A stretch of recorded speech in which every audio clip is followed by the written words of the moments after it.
Kalian tahu nggak sih kenapa startup itu booming banget pada waktunya? Dan sekarang malah banyak PHK karyawan.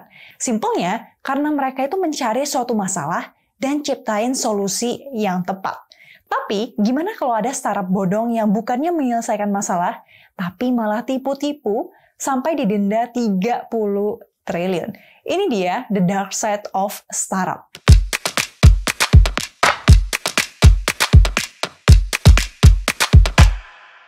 Hai, kabar kurang baik di sini karena aku yakin kalian udah pada denger ya tentang Shopee yang katanya mau layoff karyawannya di Indonesia. Sebenarnya ini nggak mengagetkan ya, mengingat di awal September kemarin Shopee udah nutup kegiatan operasinya di Argentina, Chile, Kolombia, dan juga Meksiko. Head of Public Affairs Shopee di Indonesia, Radianel Nataprawira, bilang kalau efisiensi ini harus dilakukan akibat tekanan kondisi ekonomi global. Karyawan Indonesia yang di layoff datang dari berbagai level, dari direktur sampai ke entry level. Selain itu, sebagai perusahaan induknya Shopee, CEO dari C Group, Forrest Li, bilang kalau mereka nggak terima gaji sementara waktu sampai kondisinya stabil. Biaya makan di Shopee itu dibatasi jadi $30 atau hampir 500.000 ya. Akomodasi hotel juga dibudget jadi $150 doang atau 2,2 juta per hari.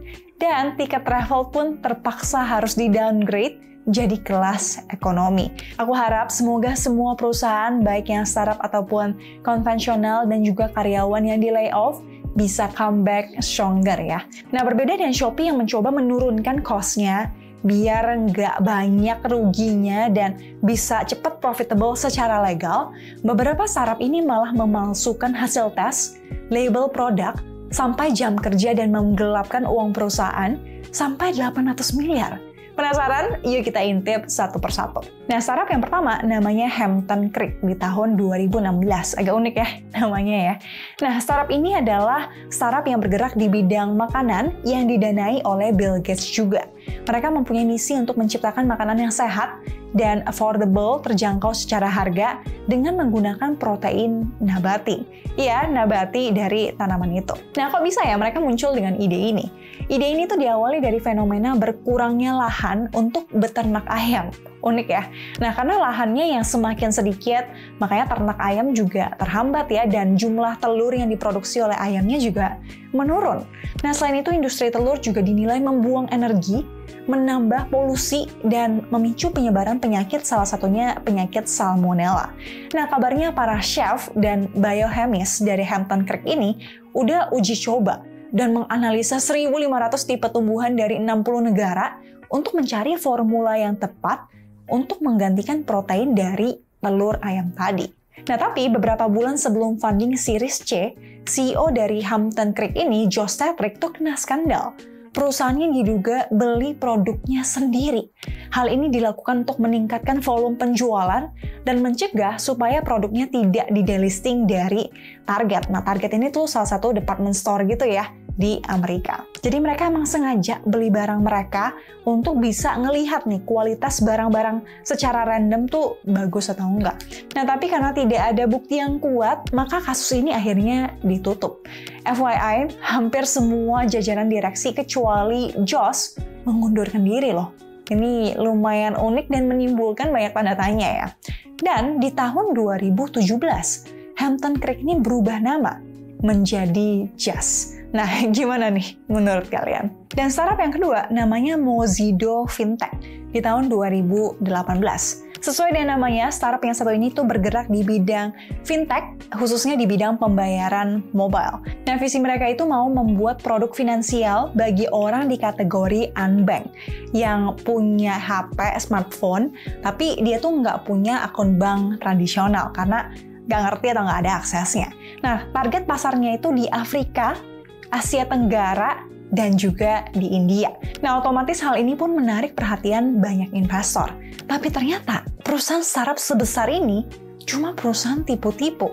Pada tahun 2018, Securities and Exchange Commission atau SEC di Amerika menuntut foundernya Michael Liberty atas tuduhan penipuan.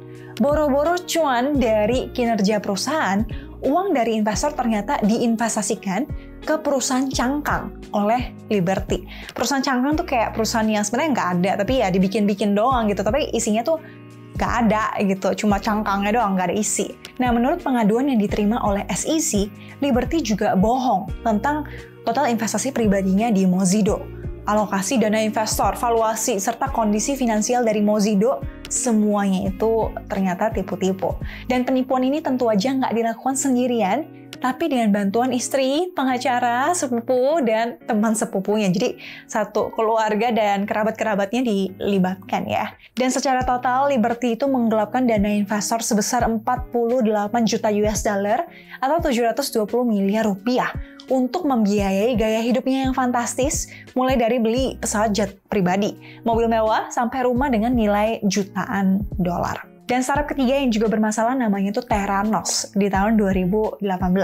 Startup yang satu ini sebenarnya lumayan terkenal. Theranos adalah sebuah startup di bidang bioteknologi yang didirikan di tahun 2003, jadi udah lumayan lama ya, oleh Elizabeth Holmes waktu dia masih umur 19 tahun. Nah, Theranos ini tuh mengklaim bahwa mereka menciptakan mesin Edison yang mampu mendeteksi penyakit seperti diabetes dan kanker hanya dengan beberapa tetes darah dalam waktu beberapa jam aja. Beda banget dengan tes tradisional yang butuh setidaknya tuh 1 ml darah dan waktu yang berjam-jam untuk mendeteksi penyakit. Penemuan ini sangat menarik minat investor dan juga media. Holmes bahkan sempat dinobatkan sebagai miliarder perempuan termuda oleh Forbes dan digadang-gadang sebagai the next Steve Jobs oleh Inc. Theranos pun berhasil mengumpulkan modal yang lumayan gede ya, 1,1 miliar US dollar. Dan pada puncaknya di 2014, valuasi dari Theranos ini sempat mencapai 9 miliar US dollar atau setara dengan 135 triliun rupiah. Nah, tapi usut punya usut, Theranos ini ternyata berbohong kepada investor, media, dan pasien mereka tentang kemampuan mesin Edison yang mereka buat ini. Setelah kebohongan Theranos terkuak, Securities and Exchange Commission atau SEC di Amerika pun melakukan investigasi pada Holmes dan juga Theranos. Dan menurut hasil dari investigasi SEC, Holmes dan co-founder Theranos yang lain, Balwani, dilarang praktek di lab selama 2 tahun. Nggak cuma itu, pada 2018 Holmes dan Balwani itu dituntut oleh Department of Justice atas tuduhan penipuan dengan denda masing-masing 2 miliar US dollar atau 30 triliun rupiah. Dan di tahun yang sama, Theranos juga akhirnya ditutup. Well, menurutku perkembangan startup beberapa tahun belakangan ini memang lagi hype-hype-nya. Startup itu kan konsepnya menciptakan sesuatu yang nggak kepikiran sama orang-orang pada umumnya. Artinya mereka harus berpikir dan mengajak orang-orang awam ini untuk keluar dari comfort zone. Yang dulunya beli barang harus datang ke toko, sekarang semua dipaksa in a way beli online aja. Dan keluar dari comfort zone itu kadang jadi awal kesuksesan atau malah jadi bumerang. Karena umumnya startup itu menawarkan produk atau model bisnis yang belum teruji. Makanya jangan heran kalau pada suatu titik perusahaan tuh menyadari yang ingin mereka capai itu ternyata mustahil. Persaingan di dunia startup juga luar biasa banget. Untuk satu ide produk mungkin udah ada 10 startup atau bahkan 100 yang ngembangin produk serupa. Akhirnya mereka harus muter otak, nyari segala cara untuk jadi yang pertama dan yang paling beda. So, buat kalian yang tertarik atau diajak untuk invest di startup, resikonya memang lebih besar ya dari perusahaan tradisional, apalagi kalau one day perusahaan ini tuh gagal merealisasikan idenya. Coba cari tahu dulu sesiap apa ide mereka, sepanjang apa prosesnya, dan sedetail apa nih plan mereka untuk mengeksekusi ide tersebut. Kalau masih abu-abu, mereka nggak ngerti, terus nggak ada resources-nya, nggak ada network-nya, mungkin lebih baik tidak, gitu ya.